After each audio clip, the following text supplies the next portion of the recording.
নমস্কার, আজকে আমি বানাবো এই বছর শীতকালে প্রথম গুড়ের পায়েস। তো তার জন্য প্রথমে দুধটাকে জাল দিয়ে নিয়েছি। এখানে আমি 1 লিটার মতো দুধ নিয়েছি। তারপরে এরকম একটা হাঁড়ি নিয়েছি। হাঁড়ির মধ্যে পায়েসটা বানাতে কিন্তু সুবিধা হয়। তার মধ্যে সামান্য একটু ঘি দিয়ে কাজু এবং কিশমিশ যেটা পায়েসে দেবো সেটাকে হালকা ভেজে তুলে রেখেছি। আর এই যে 1 মুঠো গোবিন্দভোগ চাল আগে থেকে ভিজিয়ে রেখেছিলাম, তো সেই চালটাকে এবার ওই যেটুকু ঘি ছিল তার মধ্যে দিয়ে সামান্য একটু নাড়াচাড়া করে নেব, বেশিক্ষণ নয়, খুবই সামান্য নাড়াচাড়া করে নেব। আর গ্যাসের ফ্লেমটা কিন্তু এই সময় একদম কমিয়ে রেখেছি। আর পাশের গ্যাসে আমি প্রথমেই তো দুধটাকে ফুটিয়ে নিয়েছিলাম, তো দুধটাকে ফুটিয়ে কিছুটা আর কি ঘন করে রেখেছি। তো এবারে যখন এই চালটা একটু ভাজা ভাজা করে নেব প্রথমে, তারপরে দুধটা ধীরে ধীরে মেশাবো। সামান্য একটু জল দেওয়া যেতে পারে, না দিলেই ভালো। যেরকম আমরা আর কি দুধ যতটা ঘন দেবো টেস্টও ততটাই ভালো হবে, এই হচ্ছে ব্যাপার। তো এই গোবিন্দভোগ চালটা আমি ভিজিয়ে রেখেছিলাম, তো সেদ্ধ হতে কিন্তু বেশি সময় লাগবে না। তো এখানে আমি দুধটা মিশিয়ে দিলাম চালের সাথে। এখানে আমি দুধ ইউজ করেছিলাম হচ্ছে যে বাজারে যে ফুল ফ্যাট ক্রিম যেটা পাওয়া যায় প্যাকেটেরই, সেটাই ইউজ করেছিলাম। তো তারপরে আমি চালের সাথে ভালো করে দুধটাকে কিন্তু নাড়াচাড়া করে মিশিয়ে দিচ্ছি। তারপরে এবারে আমি কিছুক্ষণ ঢাকা দিয়ে রাখবো, আর মাঝে মাঝে ঢাকনা খুলে দেখবো যে চালটা কতটা সেদ্ধ হয়েছে। আরেকটা কথা, আমি এখানে কিন্তু পুরো দুধটা দিইনি, কারণ চালটা সেদ্ধ হবে, তারপরে আমি আস্তে আস্তে দুধটা ধীরে ধীরে মেশাবো। প্রথমেই কিন্তু পুরো দুধটা দিইনি।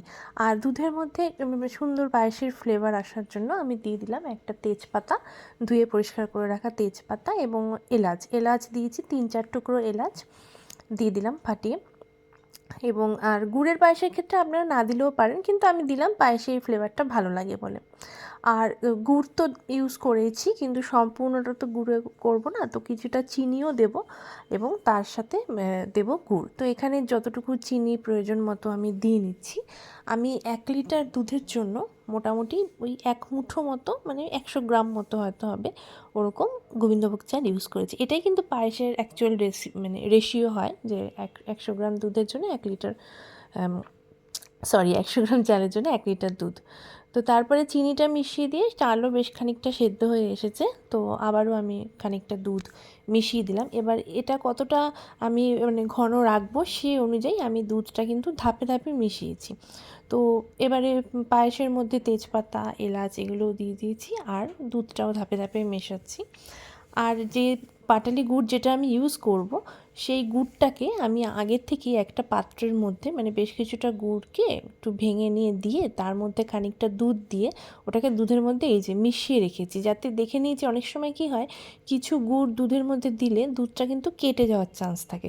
তো সেটা হচ্ছে কি না সেটা চেক করার জন্য আগে থেকেই আমি মানে কিছুটা দুধের মধ্যে গুড়টাকে ভালো করে মেল্ট করে রেখেছি আর কি। তাহলে এবারে আমি একদম লাস্টের দিকে ফ্লেভারের জন্য কিছুটা, মানে ফ্লেভার তো অবশ্যই, এবং কিছুটা মিষ্টিও অ্যাড হবে এই মানে নলেন গুড়ের যে পাটালিটা সেটা অ্যাড করার জন্য। আর চিনিটাও এখানে দিয়ে দিয়েছি, যতটা আমার মনে হয়েছে সেরকম চিনি দিয়ে দিয়েছি।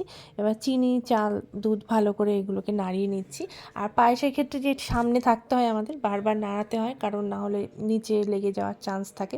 যদিও সে কারণে আমি এরকম একটা মোটা হাঁড়ি নিয়েছি, সেটা হবে না, তাও বারবার করে নাড়িয়ে দেখে নিচ্ছি যে কতটা সেদ্ধ হলো।